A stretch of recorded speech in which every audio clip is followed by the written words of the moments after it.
Oi, eu sou a Marina Monteiro e esse é o podcast As Amigas Geniais, um espaço onde vamos descobrir onde o extraordinário de obras literárias e artísticas se encontra com o ordinário da vida.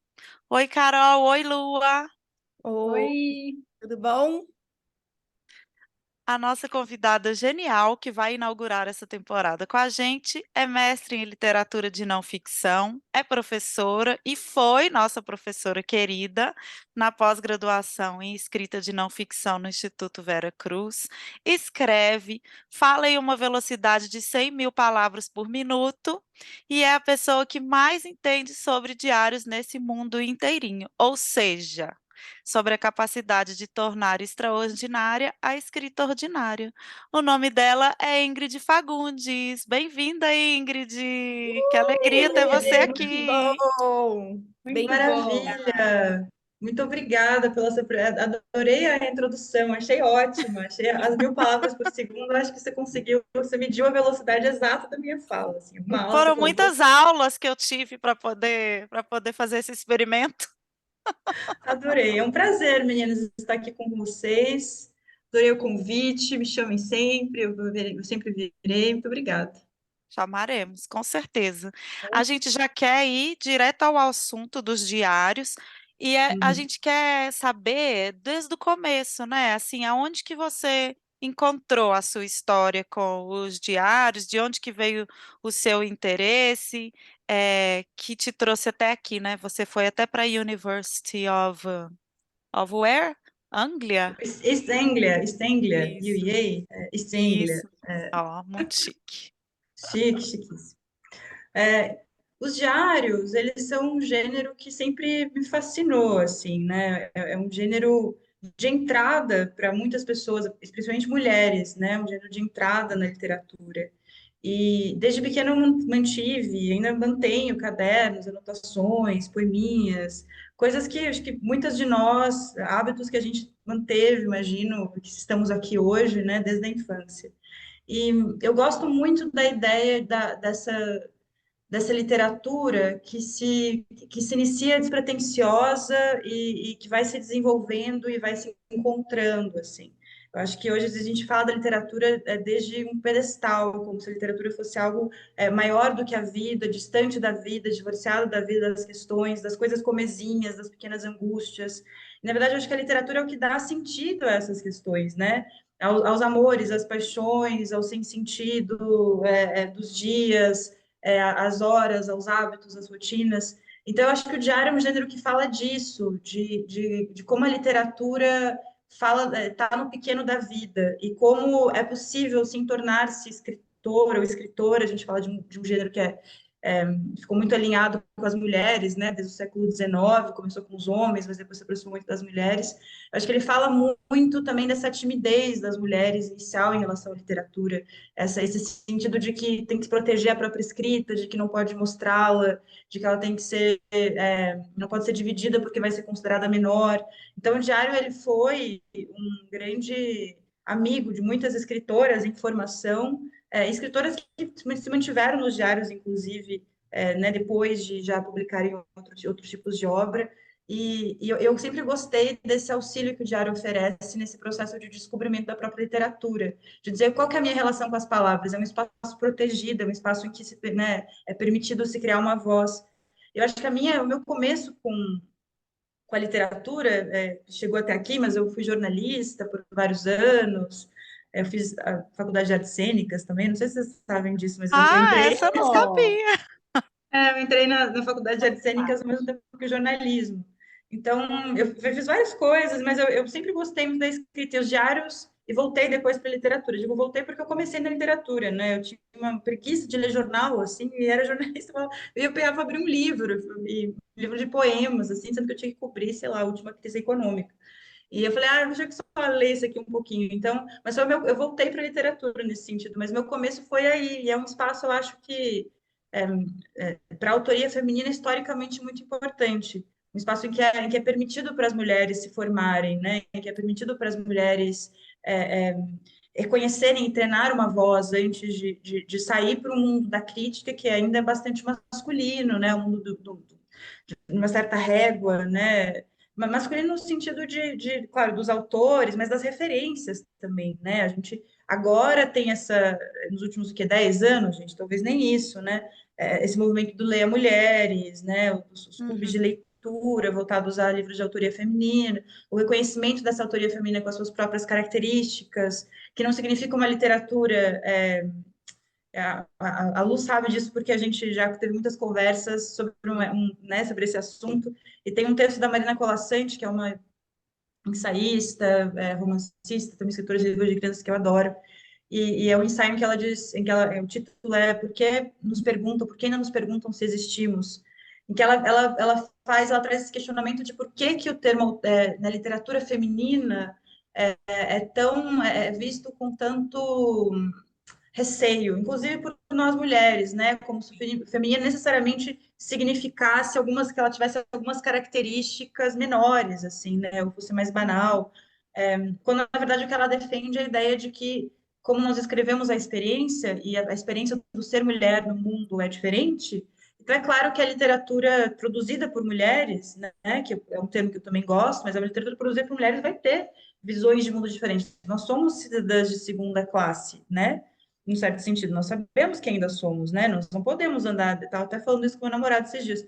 Eu não posso andar, não posso ter uma coisa que, eu quero andar na rua, são 11 horas da noite, me deu uma Uhum. vontade de espairecer.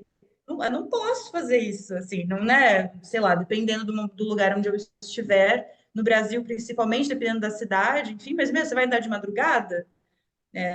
Enfim, então nós somos cidadãs de segunda classe, e nós temos os nossos direitos em termos dos Nós deveres que não temos. somos livres ainda, né? Isso Não, ainda mas não é entendido, imagina, nessa gente. profundidade pelas pessoas Não, que nos vêm vivendo, né? A gente vive num país do Ocidente que, em comparação com muitos outros, do ponto de vista de todos os homens, provavelmente a gente é livre. Nossos companheiros, nossos amigos, os homens que convivem com a gente, eles não param para pensar que a gente não sai de casa da maneira e na hora que a gente quer, né? como eles. exato. Como eles fazem, né? Sem medo. E essa é uma coisa que, se a gente pensar, é absurda, né? Mas é isso. Eu não posso ter uma vontade repentina às 4 horas da manhã de dar uma esparecida andando, sei lá, no centro de São Paulo, porque talvez até um homem ele se sente nesse momento em que o centro está. Mas em outro lugar, enfim, eu não posso, né? Porque o que está em risco não é os meus pertences, é a minha dignidade, né? Exatamente. Então não é isso, eu É, vou perder o meu celular. Não, eu posso perder minha dignidade nesse processo. Então, é isso, é um atentado não é só contra a minha vida no sentido físico, né?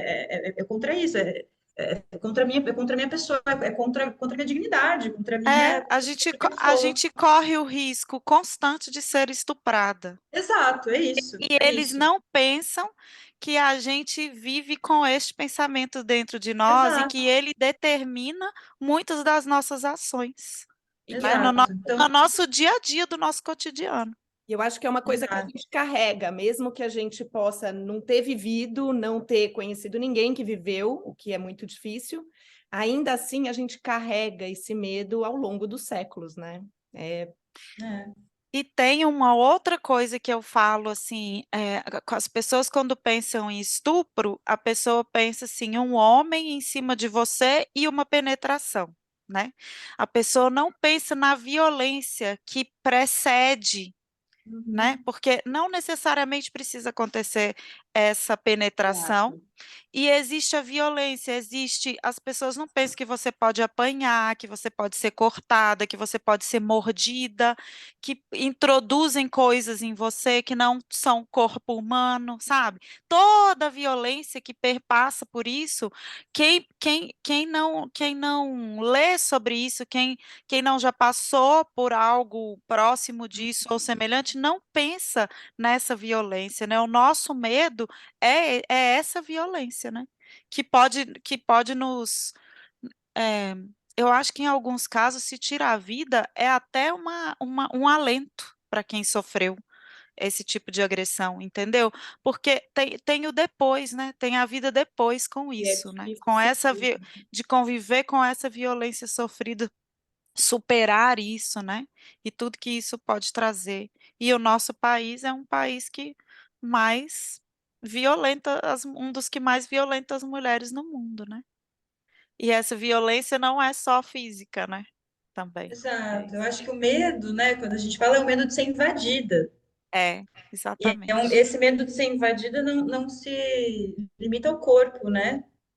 Então, é esse medo de ser silenciada, esse medo de não ser acreditada, esse medo de de não ter a sua lucidez respeitada, esse medo de, Isso. né? Então, eu acho que, né, como mulheres, e o diário é isso, o diário ele é um gênero que ele tem uma origem nos homens, né, nos diários de navegação, né, dos aventureiros, nos diários dos protestantes que faziam a sua conversão no século XVII, nos diários dos homens de negócios das cidades europeias florescendo, nos diários dos, enfim, aventureiros chineses e viajantes. Então, a origem do diário é muito esse registro, esse relato né, das, das, da, das explorações geográficas e de Das territórios conquistas, né? das conquistas, mas ele vai se aproximando, quando o assunto do diário vai tornando-se o mundo interno, assim, quando ele vai se tornando os sentimentos, as emoções, as percepções sobre o mundo, um relato, um reflexo sobre o eu, onde eu estou, o que eu significo, que se passa dentro de mim, com o que se passa fora de mim, essa exploração do eu, né, que é uma transformação histórica também, a gente tem o romantismo, enfim, toda essa volta para esse eu, esse homem no centro, tudo isso que historicamente vai acontecendo, esse tema vai sendo, né, vai sendo primordial no diário, que vai acontecendo que ele vai se aproximando das mulheres, porque os homens não faziam esse movimento, a não ser pela religião, né? Então, existe uma professora chamada Margaret Culley, que é uma professora americana que estudava os diários das mulheres do século XVIII, as mulheres protestantes, e viu esse avanço, assim, de que quando esse passa a ser o tema do diário, né, essas reverberações internas, ele se afasta dos homens que não... Ela tem uma frase que é ótima: não estão acostumadas a uma interiorização a não ser pela religião. E eu acho que é muito interessante a gente estar falando desse medo de ser invadida, né? Dessa existência que é tão exteriormente limitada que a gente cresce para dentro, eu acho. Entende, né? A gente Ai, que cresce nas lindo nossas isso. possibilidades internas, né? Então, a gente cresce na nossa vida interior, porque é isso, porque eu não posso sair se eu quiser explorar territórios, né? Assim, como as mulheres não faziam isso, né? Que mulher foi para as Novas Américas lá, para né, as Novas Índias? Escravas, né? Mulheres dos caras, os que tinham, enfim, mas é isso, né? Prostitutas, né? Prostitutas, enfim, né? Então eram essas mulheres, né? A Catherine Mansfield, do diário dela, ela fala isso, assim, dos preços que foram cobrados, assim, do preço que ela pagou por viver uma vida mais livre, né? Porque ela é uma mulher que sai da Nova Zelândia, vai estudar em Londres, daí não, volta para Nova Zelândia, não consegue se adaptar, e aí vai sozinha para Londres com, imagina isso, né? 1900 e bolinha, não sei, começo do século XX, e vai para Londres, 1910, uma coisa assim, não lembro qual é exatamente a data, mas vai sozinha porque ela quer ser escritora. Aí o pai dela dá uma mesada que mal dá para comida e aluguel, ela vai lá, se apaixona por um cara, casa com outro, se separa, engravida de um aborto, enfim, então ela fala isso, né? O custo da vida, o preço né, que paga uma mulher que ousa viver a sua vida com liberdade, que ousa tentar ser livre, né? É um preço terrível, assim. Agora eu já Eu acho criei aqui na minha cabeça a fantasia de que a Catherine Mansfield foi para Londres e conheceu um Peaky Blinder e é, vocês já assistiram? Ai, gente, eu tô apaixonada por Marina, essa Marina série. tá nesse assunto, né? E aí, na mesma época, né, que você falou, besteira, no Ingrid, começo do tô século brincando XX. aqui. Aí você falou, ela separou, casou com um, separou, casou com outro. Eu falei, nossa, tomara que um desses tenha sido um Peaky Blinder. Então, mas é muito louco, né? Gente, eu tô falando aqui, né? Vocês já sabem. Então, vocês me interrompam, por favor. Mas eu acho que é isso que quando a gente conversa sobre esses medos e sobre, acho que, e sobre o diário como esse início, né, e esse companheiro, não só início, né, mas companheiro de muitas mulheres que se aventuraram pela literatura, começo, inclusive fim, às vezes, né, de mulheres que não conseguiram sair do diário e publicar algumas coisas. Eu fico pensando muito nisso, né, é meio que indissociável essa experiência do que é ser mulher, de todas as limitações que a gente tem de movimentação, de ocupação de lugares. Eu acho que é indissociável do lugar do espaço que o diário oferece para esse crescimento interno, para essa investigação interna, assim, que é o ponto de partida para muitas pessoas, muitas mulheres que escrevem especialmente. É interessante porque enquanto você fala, eu estava aqui associando com a nutrição, né? Porque na nutrição a gente também usa o diário como uma ferramenta de avaliação de consumo, onde o indivíduo ele vai fazer ali um registro do que ele consome ao longo do dia, colocando cronologicamente os horários, o que consumiu, quais foram as sensações que ele teve ao longo, né, do consumo daquele alimento. Então, eu vejo que também o diário alimentar é como se fosse uma memória ali daquilo que ele come e como ele sente em relação ao que ele consome. E para o nutricionista passa a ser uma ferramenta de entender aquele indivíduo também, né? De entender quem ele é, o que ele come, a condição socioeconômica, se ele tem habilidade culinária, se ele não tem. E aí ele vira uma ferramenta de planejamento de um cardápio, por exemplo. E aí a minha pergunta é como é que essa escrita, né, fazendo um paralelo, né, como é que a escrita da memória ela pode auxiliar no trabalho, por exemplo, de um biógrafo, ou ser fonte, por exemplo, de pesquisa para uma narrativa não ficcional para se tornar parte de uma história. A memória Legal, como legal. um documento, né? Como um Isso, documento. isso, exatamente. Não, eu acho que são ferramentas, são arquivos muito preciosos, sabe, cara? Eu adorei o paralelo com o diário na nutrição, porque é isso, né? Não sei aqui. Você vai entendendo o percurso, você vai entendendo a pessoa pela sequência dos dias, né? Os diários, eles são, eu acho que eles podem ser documentos sobre os outros, mas eles podem ser documentos sobre a gente também, com distanciamento do tempo, isso é interessante.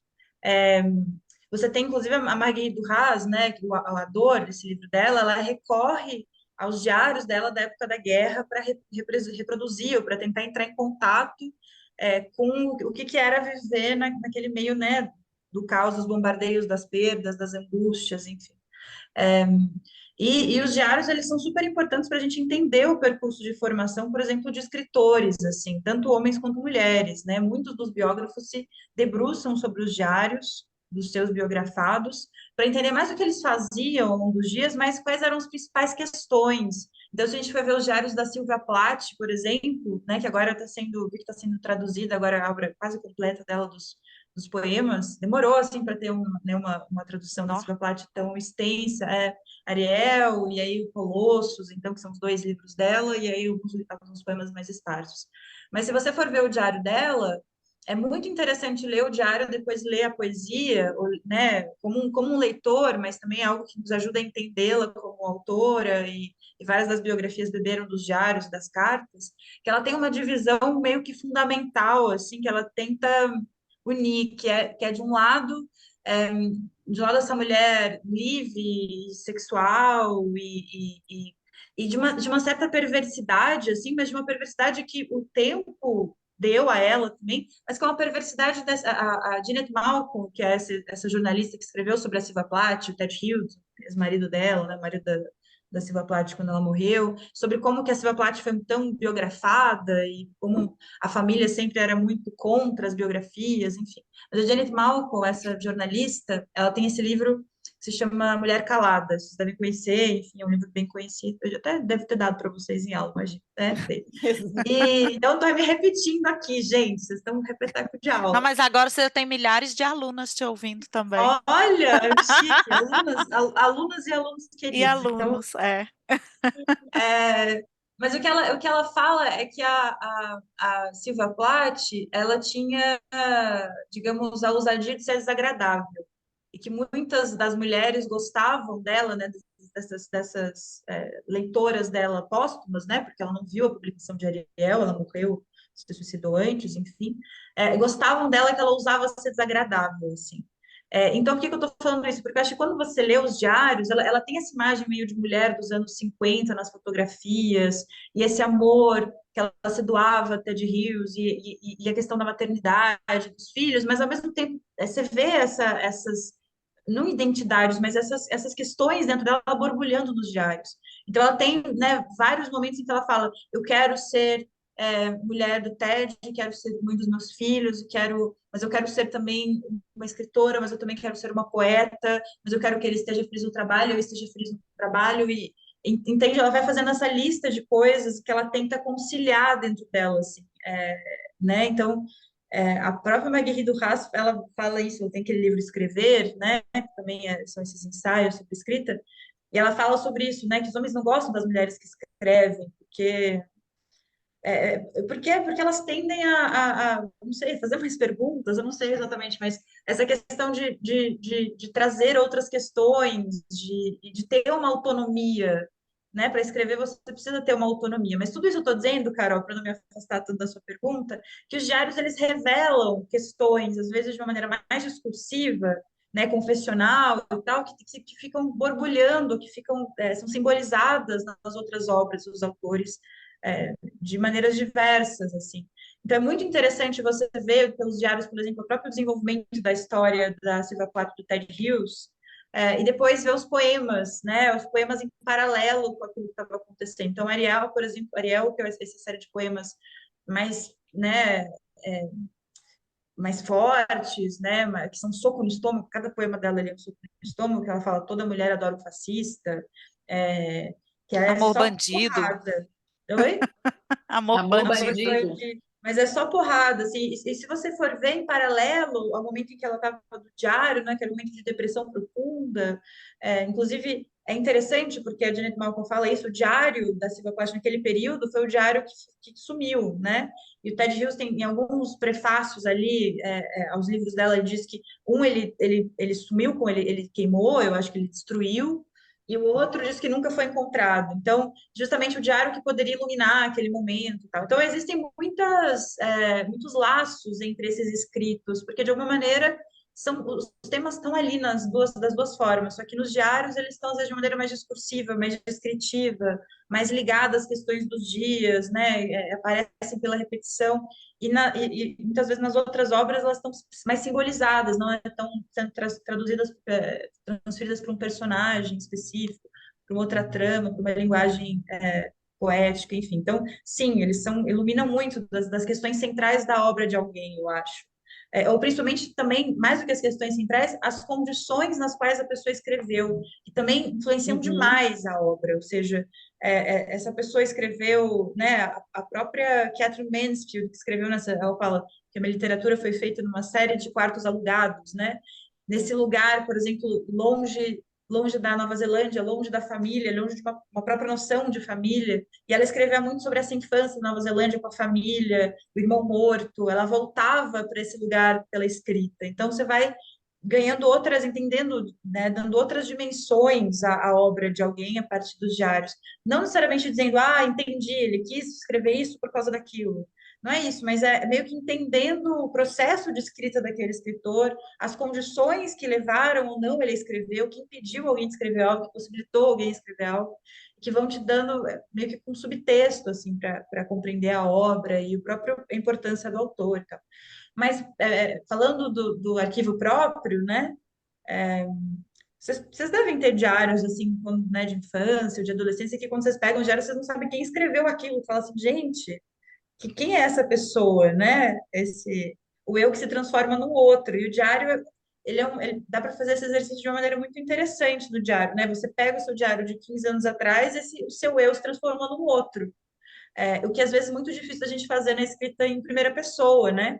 Que é o que a gente precisa fazer na escrita em primeira pessoa, é transformar o eu no outro, no sentido de para que eu possa trabalhar esse meu eu, os meus sentimentos, eu preciso meter um distanciamento, né, deles para poder simbolizá-los, para poder descrevê-los, para poder estabelecer relações. Eu não posso estar, né, tão grudado.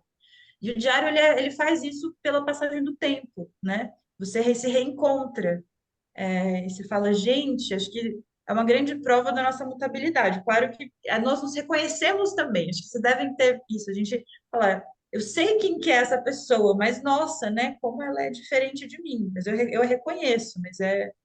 Então, nesse sentido, é um grande instrumento, assim, e tem vários escritores que vão aprendendo, né, vão incorporando trechos do diário nos próprios escritos, ou que vão recuperando esses outros para incorporar nas obras, ou vão se apoiando nesses outros que foram para criar um personagem, por exemplo.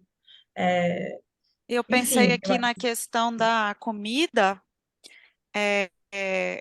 que se você faz um diário alimentar, né, pega uma galera obcecada com a magreza, low carb, esse tipo de coisa, né? Você pega uma época e o diário alimentar dessa época, das mulheres, por exemplo, com certeza talvez essa pesquisa já tenha sido feita, né? Não sou eu que estou inventando ela agora.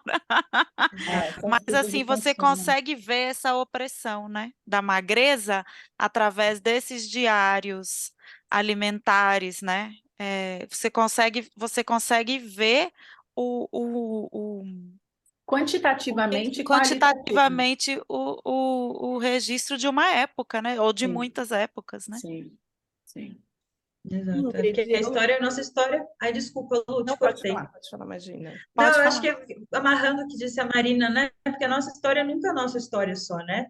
Nós Uhum. somos Isso. seres históricos, nós somos atravessados. Então, a nossa linguagem, as palavras que a gente usa, as histórias que a gente escolhe não contar, a forma como a gente se posiciona, tudo isso é fruto da nossa época, assim, né? O fato a gente usa palavras, por exemplo, que dizem quando a gente está no tempo, né? Empoderamento, é, É sobre ancestralidade. isso.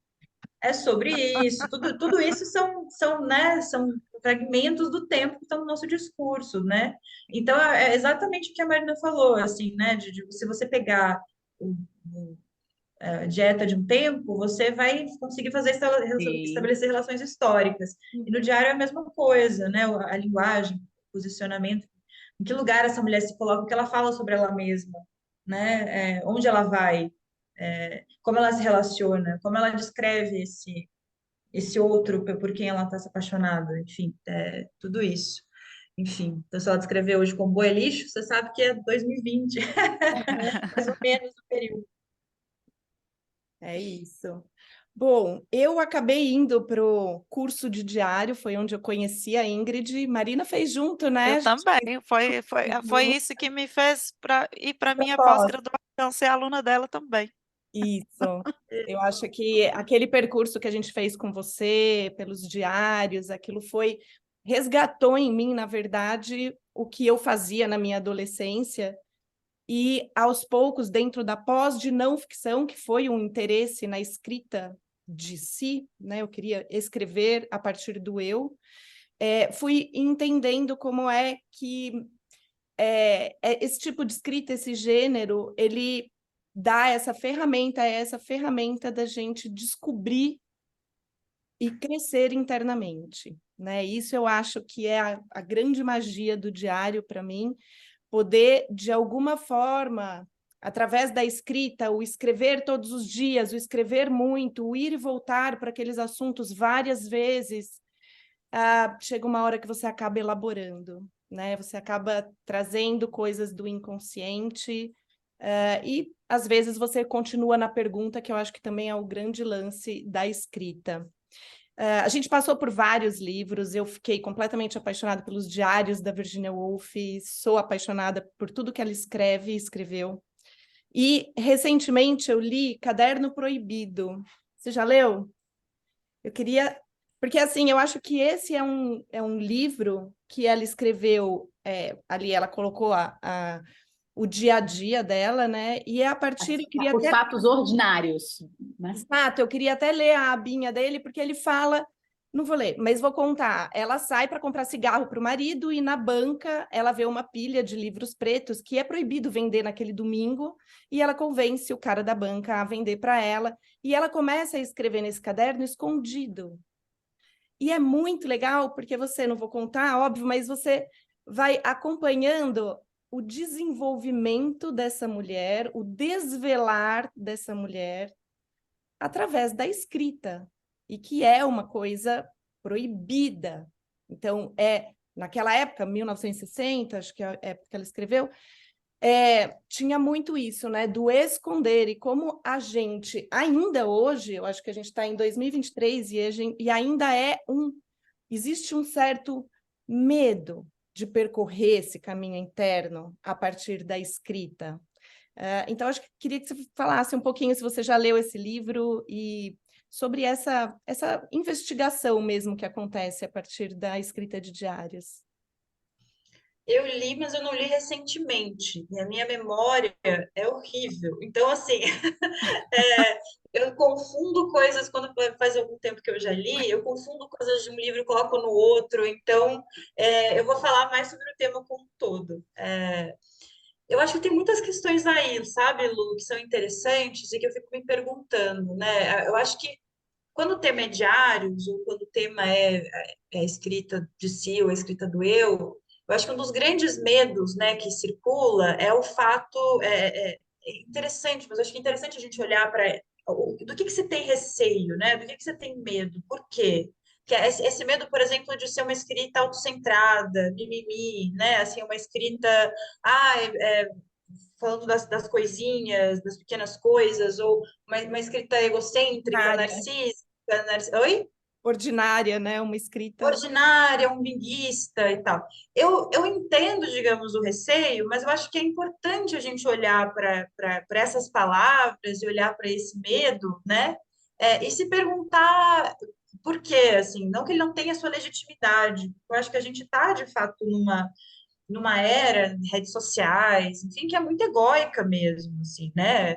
E eu entendo, digamos, o medo aí que surja, talvez, por parte do mundo literário, enfim, ou desse receio, ou desse certo preconceito, né, que se tem, por exemplo, com o diário como esse gênero ou menor, ou sobre a escrita do por que usar a primeira pessoa, por que não usar a terceira? Tudo bem, eu acho que tudo eu acho que são preocupações legítimas, sabe, Lu, assim, nesse mundo que a gente está, né, de manifestações, né, muito do indivíduo, assim, voltado para si mesmo, com as selfies, né, olha eu aqui, pessoas se matando em penhasco porque queriam tirar uma foto para mostrarem como estavam bonitas e isso custando a vida, enfim.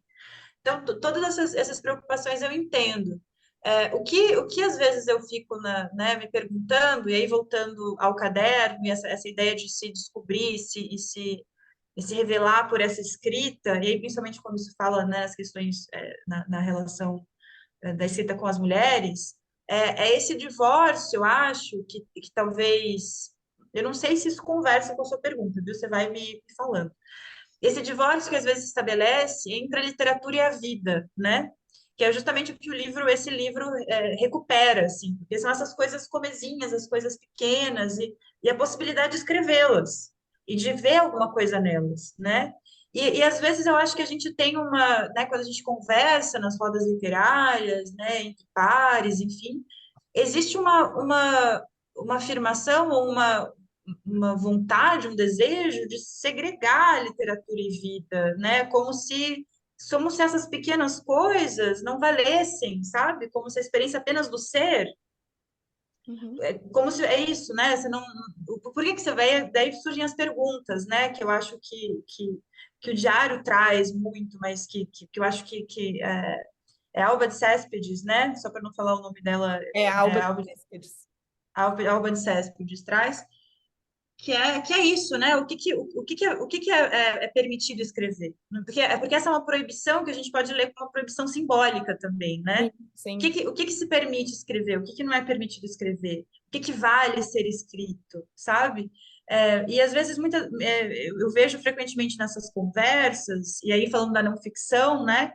Um grande medo. Eu quero escrever uma coisa ainda sobre esse medo que se tem da não ficção e dessa, né, atrelação, desse atrelamento da não ficção a algo menor.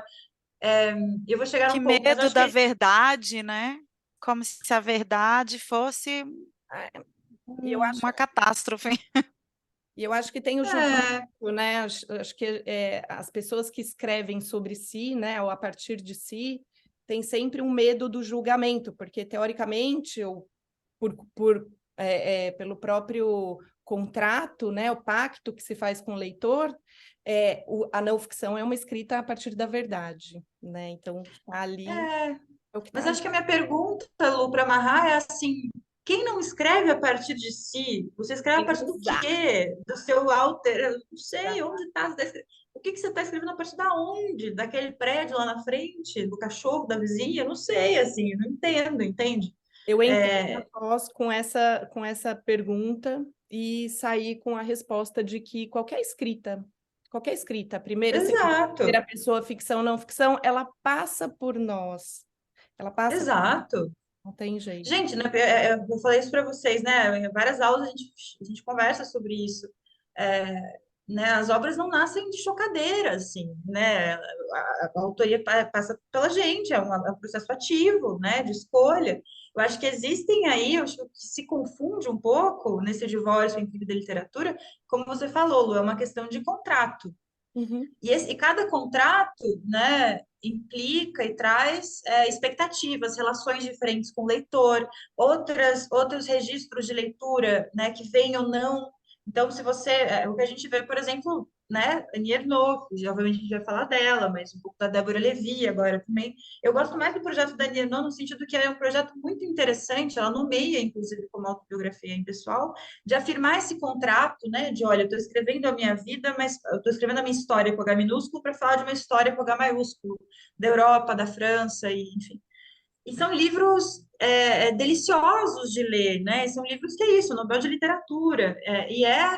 Não é um divórcio da vida, mas é um olhar muito pensado, muito cuidadoso, muito inteligente sobre esses laços entre vida e literatura. Então, eu acho que ela é um grande convite, sabe, Lu, que a Nirna nos faz, que a Anastasia Martins faz hoje, que, enfim, de olhar para esses laços, não precisar cortá-los e dizer não existe correlação, mas como que a gente pode trabalhá-los né, literariamente? E que tudo nasce, é isso, né? Se não nasce da própria experiência, vai nascer do quê, entende? Porque mesmo que não seja que você não esteja contando a sua própria história, você usa os seus filtros, você usa a sua sensibilidade, é uma sensibilidade que é formada por quem você é, pelo que E você os, passou.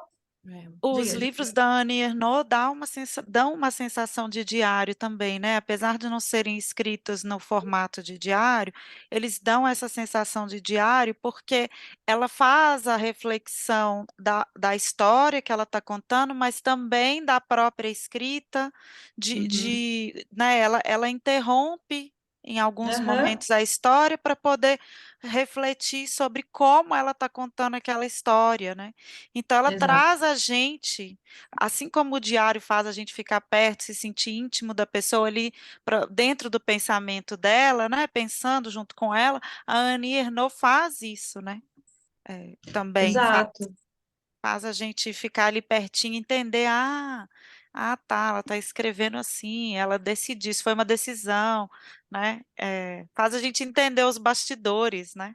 É muito. É, ela abre muito o projeto dela, assim, né? Esse projeto, no final dos anos, ela escreve, eu queria fazer isso, eu queria fazer isso, eu queria fazer aquilo, enfim. E está muito dentro do livro, assim, né? Como Uhum. projeto. Ela pensa o livro enquanto escreve, uma coisa muito pós-moderna hoje, né? De abrir a linguagem de frente para o leitor, enfim. Mas tentando respondê-lo, essa pergunta, eu acho que hoje talvez haja ainda, né? Nessa metáfora da alva de céspide, da mulher que não pode, né? Escrever tem escolha de escrever escondida. Eu acho que isso se reflete nesse divórcio, nessa tentativa de afastar completamente vida e literatura, sendo que toda literatura nasce da vida, vai nascer da onde? Eu não sei, entende? Eu acho que uma coisa para mim. É claro, o que acontece é que são contratos diferentes, né? Você pode trabalhar essas relações de várias maneiras, inclusive. Enfim, manipulando-as para tentar cortá-las ali, tentando fazer essa dissolução desse laço, mas ela vai nascer de uma sensibilidade desse autor, ela vai nascer de um olhar, né, a gente não tem Svetlana Eliot, se você pela A Guerra Não Tem Rosto de Mulher, também outro Nobel de Literatura. Maravilhoso. Não tem nada dela ali, quer dizer, tem a entrada, mas ela não aparece, esse coro de vozes, mas são filtradas pela sensibilidade dessa mulher que busca alguma coisa naquelas vozes. O que ela busca é diferente do que eu buscaria, do que vocês buscariam. a melancolia é das vozes, mas é também dela que une aquelas vozes, enfim. Uma brasileira faria uma outra, né? Uma brasileira, mas uma outra pessoa, ponto, faria uma outra leitura, faria uma outra costura. Então, as vozes sozinhas não são nada, porque elas são costuradas, elas são unidas, elas são, enfim, trançadas, e aí elas se transformam em algo. Mas quem faz essa costura é a Svetlana. Se fosse outra pessoa, provavelmente seria outra coisa. Enfim, então eu acho que respondendo, eu acho que a gente ainda tem algumas. Eu não sei, às vezes parece que tem um certo medo de ter essa discussão, não no nível, né, frase absolutista, frase única, tudo que está escrito é ficção, ou vida, eu não sei, a gente tem, às vezes tem umas coisas, né, que a gente vê de umas frases assim, se chega escrito em primeira pessoa, ninguém mais aguenta. E os comos, e os ses, né, e as ponderações todas no meio, assim, mas quais são os contratos? Mas que primeira pessoa é essa? Mas o que se pretende fazer com ela? É, é isso, ninguém mais pode tirar nenhuma foto em que aparece porque tem muita selfie. Mas não, mas em que momento? Mas por quê? Mas para que serve? Enfim. Então, acho que eu fico E a pensando um pouco liberdade? nisso. E a liberdade. E a discussão, né? Vamos conversar. Qual é o medo das palavras, né? Nós estamos numa área que a gente já tem medo das palavras, né? Com Então certeza. assim, Eu acho diga, que Lu. não de jeito nenhum ter medo, mas eu acho que existe ainda essa imagem de que escrever é perigoso. Quando a gente fala da escrita em primeira pessoa, escrita a partir de si, porque a gente Uhum. vai olhar para esse lugar onde, na verdade, é muito mais fácil a gente passar a vida sem olhar, né? Mas aí a gente É, olha. E quando a gente olha e conta num diário que a gente olhou, outras pessoas, né? O leitor, ele se identifica porque ele também reconhece aquilo na vida, muitas vezes. Então, eu acho que é uma voz muito interna, muito guardada dentro de uma caixinha com cadeado, mas que ela é chave para muitos leitores, né? Então, esse compartilhar, eu amo essa ideia do compartilhar o diário, mas eu acho que existe o medo, existe essa dor do escrever a partir de si mesmo, ah, essa dor. com certeza, eu concordo. É difícil, muito difícil. Mas é que é um processo que, independentemente, eu acho, do que você quer escrever, você vai passar por, entende? Porque a sua voz é a sua voz, ou seja, né, a sua voz narrativa é a sua voz narrativa, independentemente se você estiver usando-a para escrever sobre você ou sobre o outro, Sim. né? Mas o diário, a Virginia Woolf usou isso para desenvolver a voz dela, e ela fala, né? Tive 40 anos, só aos 40 anos acho que estou começando a falar alguma coisa na minha própria voz. Uhum. Então, né, ele é uma ferramenta de conhecer essa voz, de reconhecer essa voz, de desenvolver essa voz, mas também de dizer o que eu quero fazer com isso, né? O que eu quero fazer com os meus livros, o que eu quero que a minha literatura seja, que é uma outra pergunta que tanto a Catherine Mansfield quanto a Virginia Woolf faz. O que eu quero que a minha literatura seja? Com que voz, né? Outro dia, estava falando com uma amiga esses dias, ela falou um pouco sobre isso. Ela tá procurando casa, enfim, ela falou, eu não sei o que eu quero. Eu vou ver uma casa, né, trazendo essa Uhum. reflexão para outro lugar, mas eu vou ver uma casa e eu pergunto, mas eu gosto dessa casa ou eu não gosto dessa casa? Mas eu quero essa casa? Eu gosto de teto alto, assim, eu gosto de parede vazada ou eu não gosto? Talvez eu não sei. Entende? Então, a voz no sentido é esse, né? Eu acho que é muito difícil a gente entender começar a conhecer a voz, demora muito mesmo. Acho que é um processo que talvez nunca termine de alguma maneira, esse conhecer a voz, mas ele talvez seja um pouco, né, dá para estabelecer um paralelo com o desejo, ou com, né, com esse lugar de autonomia, especialmente das mulheres, assim, né? De reconhecer essa identidade, de reconhecer esse desejo, de reconhecer, enfim, agora eu estou fazendo um paralelo que eu não sei se faz muito sentido, mas o ter voz, né? O silenciar versus o ter voz, eu acho que aí o querer algo versus não querer nada, sabe? Então, acho que todas essas coisas, né, que o diário convida, porque é isso, você quer escrever um livro, que livro você quer que seu livro seja? Né?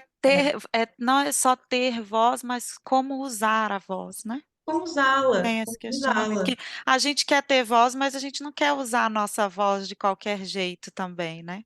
A gente Exato. quer que a nossa voz esteja mais próxima do que a gente está pensando, sentindo, que ela encontre eco, né? exato. E aí é uma pergunta que acho que muitas das autoras, né, se você pegar os diários da Anaïs Nin, se for pegar os diários, é, enfim, né, de todos esses autores que a gente está conversando, essas perguntas surgem, né? Por que que eu quero escrever? Eu tenho algo para dizer, né? A Susan Sontag fala, talvez eu não tenha nada para dizer, não, mas eu acho que eu tenho, mas talvez eu não tenha nada. Então, são perguntas que aparecem, né? E são super importantes, mas dão muito medo. E em vários cursos eu digo isso para as pessoas, assim. É, gente, perguntem-se, não tenham medo de perguntar, não o que vocês querem escrever, mas por que que vocês querem escrever? Mas para quem que vocês querem escrever? E se vocês julgarem que não querem escrever para ninguém, ou que talvez não queiram escrever, tudo bem, mas façam-se essas perguntas, né? Eu acho que elas geram projetos literários muito mais interessantes, mas elas são difíceis, acho que como a Lu bem falou, elas não são fáceis. A gente questionar as próprias motivações, porque às vezes você vai talvez ter uma resposta que você não goste, não sei. Sempre vai. Normalmente. Acho que sempre vai. Ai, que saudade das aulas da Ingrid, né?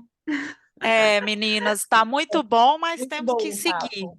Vamos. Vamos Vamos lá, para então. os nossos quadros, hein? O nosso primeiro quadro é o Que Porra é Essa? E unanimemente aqui a gente, apesar de que o nosso episódio vai sair depois que essa porra já está espalhada, né? Mas a gente quer comentar sobre o episódio do Dalai Lama. Alguém quer começar?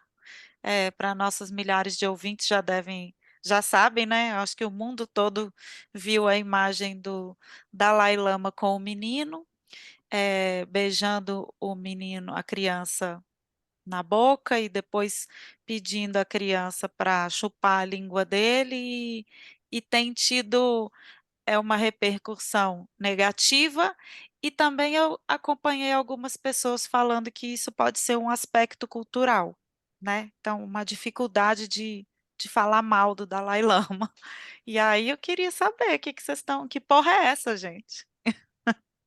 Eu acho que a gente está numa época de desconstrução de gurus, né? Então, É verdade. parte daí já a conversa, que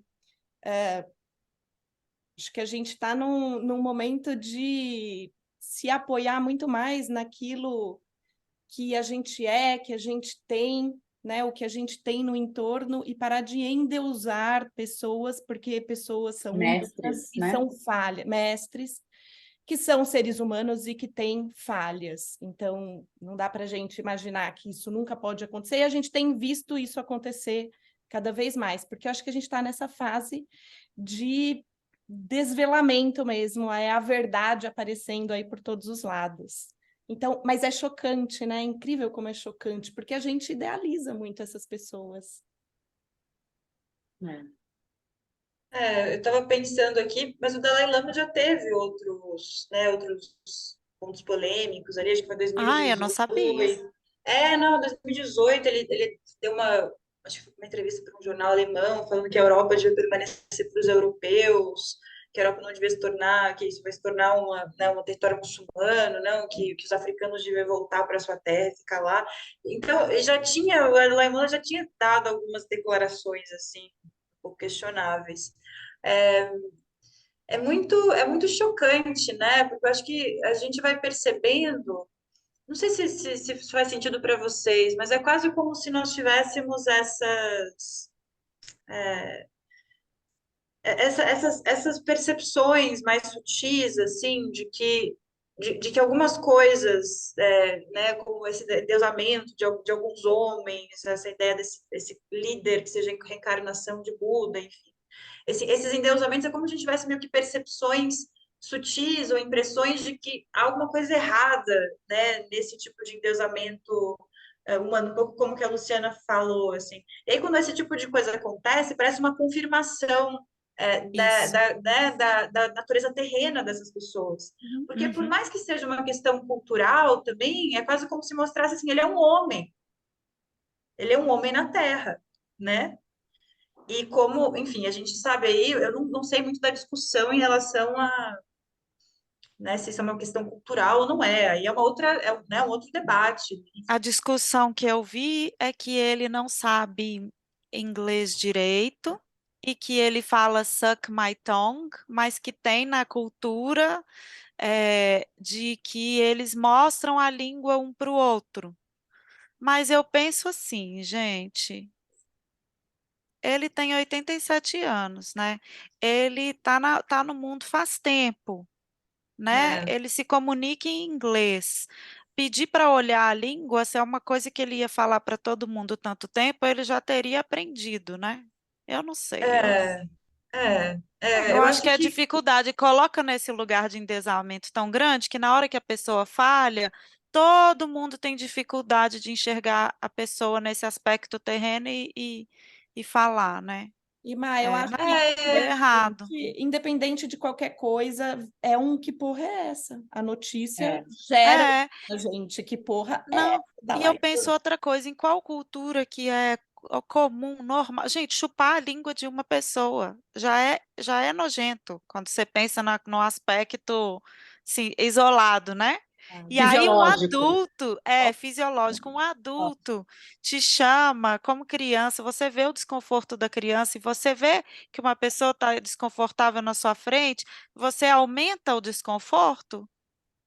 A é, imagem dele dando um abraço no menino é linda. Quando o menino pede o abraço, ele dá o abraço, é um abraço lindo. Podia ter ficado parado ali, sabe?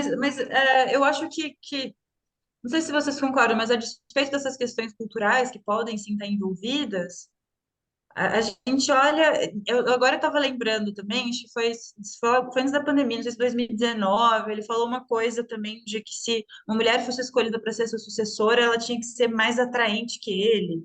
Uma coisa Isso, assim. Vocês né? lembram disso?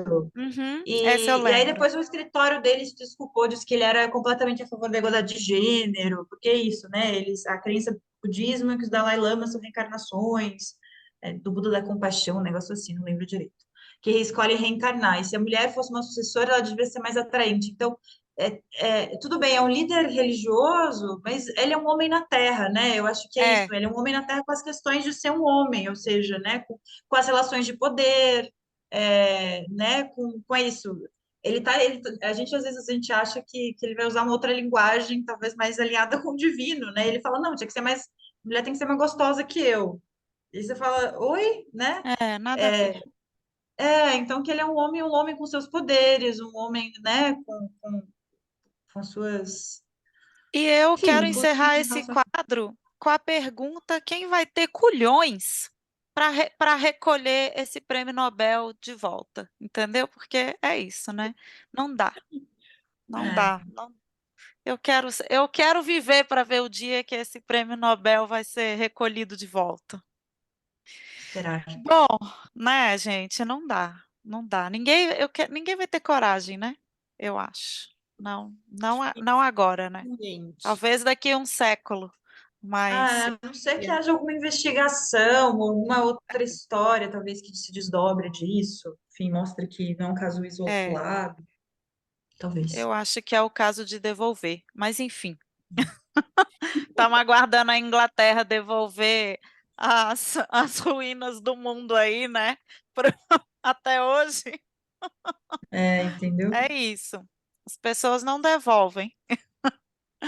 Bom, gente, nosso segundo quadro é genialidade de Jerico. Alguém quer compartilhar alguma genialidade de Jerico? Querem que eu comece? Ai, começa, Má.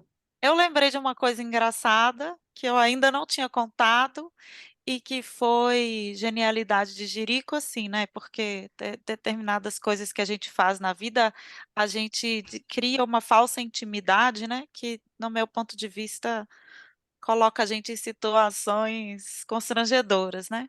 E quando eu fiz autoescola, eu tive um instrutor de autoescola que ele me respeitou muito, mas era meio folgadinho também, né? E como eu sou essa pessoa muito aberta, assim, eu acabo dando essa impressão de que a pessoa tem comigo uma intimidade que às vezes ela não tem, né? Assim, eu nem sei se eu dou essa impressão, mas talvez para a pessoa eu abro uma porta que não é, na cabeça dela eu abro uma porta, né? Não sei. Tô me culpando aqui. Enfim,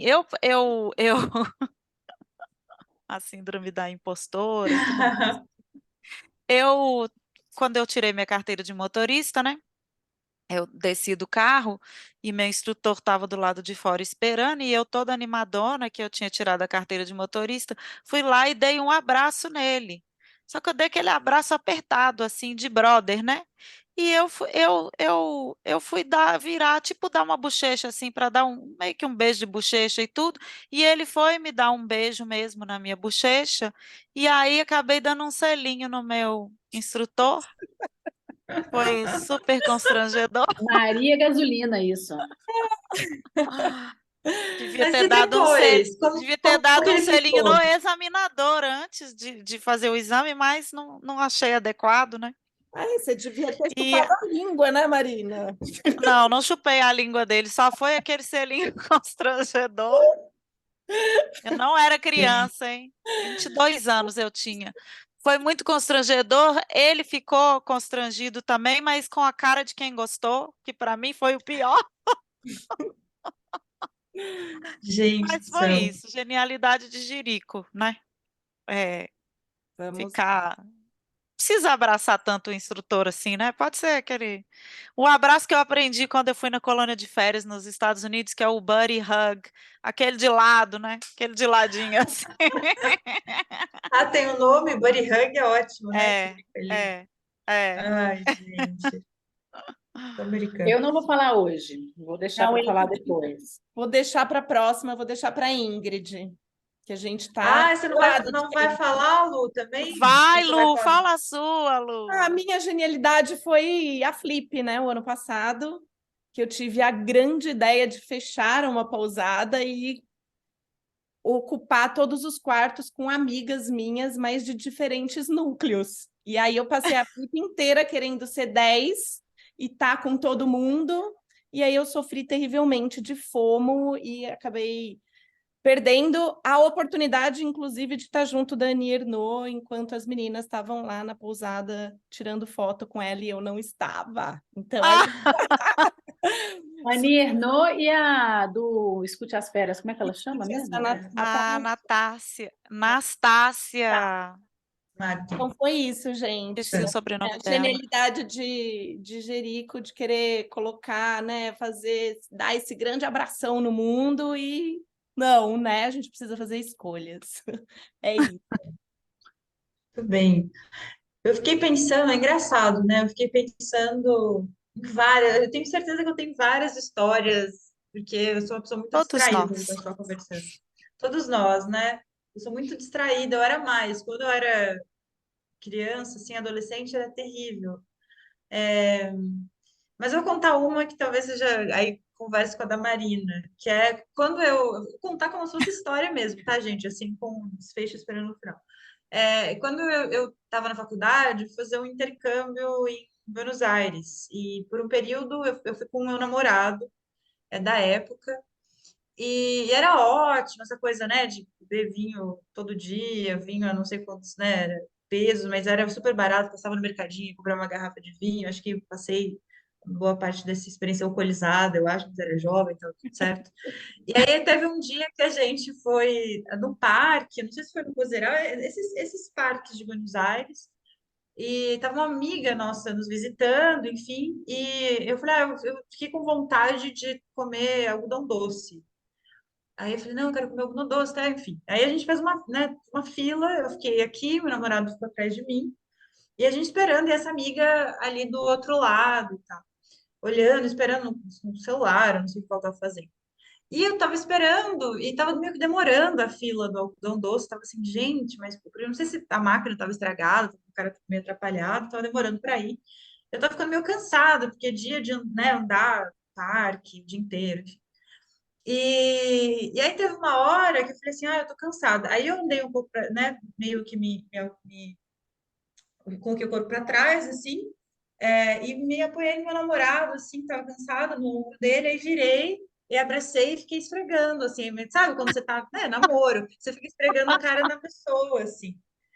E aí tava ele aconchegado, não sei o quê, aí de repente eu escuto o Ingrid, aí eu olho, ele tá lá, no outro lado do parque com a minha amiga, eu fico assim, meu E Deus, o cara não né? falou nada? O aconchegado não reclamou? Ele fica Aí eu com tenho dor. desses 2 segundos de tic-tac, assim, tipo assim, hã? Como, né? Como ele tá lá? E eu olho pra cima e é um cara aleatório que eu tô me esfregando em. E ele me olha assim para baixo, ele olha para baixo, que ele era alto, né? E tá meio que com um sorrisinho assim, sabe? Eu Gostou? conheço. Ele Ele não tá estava assim, reclamando. Ele não, tava gostou, tá feliz da vendo? Igual vida. meu instrutor de autoescola. E aí eu Esses fiquei não. assim, falei, gente. Aí ele me falou, o que aconteceu? Eu falei, eu achei que fosse você. Ele falou, como que você achou que fosse eu? Eu falei, não sei, eu não olhei, eu só me apoiei e tal. E aí foi isso, mas o cara foi, eu fiquei morrendo de vergonha, porque o cara tava com um grupo de amigos e os amigos estavam todos rindo. Acho que eles estavam assim, vamos ver quanto tempo ela demora para perceber que não é, que ela é uma pessoa aleatória. E aí foi isso, mas é uma distração. Nunca mais fiz isso, mas foi esse momento de. Não foi uma genialidade de jirico, talvez, porque eu não pensei muito, mas Não realmente foi foi muito bom. premeditado, né? Não foi Outra premeditado, né? dica. Mas também não tive a inteligência de me certificar de que eu conhecia a pessoa que eu estava, né, abraçando atrás de mim, assim. Sabe que uma vez eu perguntei isso para o meu marido, né? Eu falei assim: você quando está casado e tudo, você chega alguém te agarrando, você acha que é sua mulher ou você leva um susto, né? Mas quando você está solteiro, chega alguém te abraçando, você não acha esquisito? Você não pensa que a pessoa pode estar enganada? Não, eu penso assim: opa, me dei bem. É bem isso. Isso diz tudo, né? Da liberdade que a É, pessoa sente. Se chega um cara agarrando, você pensa: opa, me dei bem. pois é, você Porra tem essa é lição. essa? Que porra é essa? Que porra é essa? Bom, gente, durante a nossa Ah, conversa, assim, nós falamos do caderno proibido, do escrever da Marguerite Duras, A Guerra Não Tem Rosto de Mulher, falamos da Annie Ernaux, todos os livros, E vai foram sair agora muitas, mais um, né? sim, vai, esperando, é, foram ansiosa. muitas dicas, assim, da conversa, né? Mas eu queria saber se vocês têm mais alguma dica especial. Eu, nessa mesma linha, eu vou falar agora do José Henrique, eu não sei falar o sobrenome, gente. Bertolucci, O que é meu, que também vai mais ou menos nesse mesmo, né, nesse mesmo caminho aí dos diários, dessa da conversa aí. reflexão da escrita, né? Hum, Muito bonito. Muito bonito. Eu vou Vamos ver deixar se a a gente consegue dica ele também, né? Oi? também. Vamos ver se a Vamos, gente consegue vamos ele convidar também, ele. né? Eu vou deixar a dica do Escrever é Muito Perigoso, esse livro, que é um compilado de ensaios da Olga Takarczuk. Takarczuk, acho que é. Eu tenho dificuldade de falar o sobrenome dela também. Também uma prêmio Nobel. E eu comecei a ler, não li um ensaio só, então eu queria deixar de dica, porque é muito interessante. Ingrid tem dica. Ah, eu posso falar uma rapidinho? A gente conversou Claro. daquela questão da agressão, de dignidade e tudo, e eu aproveito para indicar pela milionésima vez o Vista Chinesa, da Tatiana Salem Levy, que é um bom livro para falar sobre perda de dignidade. Ingrid, sua dica Gente, para nós. as minhas dicas é que eu tô com uma versão aqui em inglês, mas ela tem versões em português dos poemas, que é a Marina Tsvetaia. Não sei se você já conhece a Ai, poeta. não conheço. O nome dela aqui para quem está no vídeo, que não tiver. O Tsvetaia é Tsvetaeva. E ela é uma poeta, se eu não me engano, russa, né? Eu sempre fico nessa dúvida, mas acho que sim, ela é russa e ela teve uma vida muito difícil, nesse começo do século XX, Revolução Russa, guerras, enfim.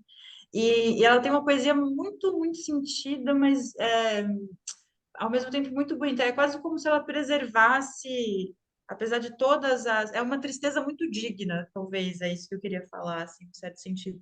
Mas são poemas muito devastadores, mas que possuem alguma coisa ainda de uma certa.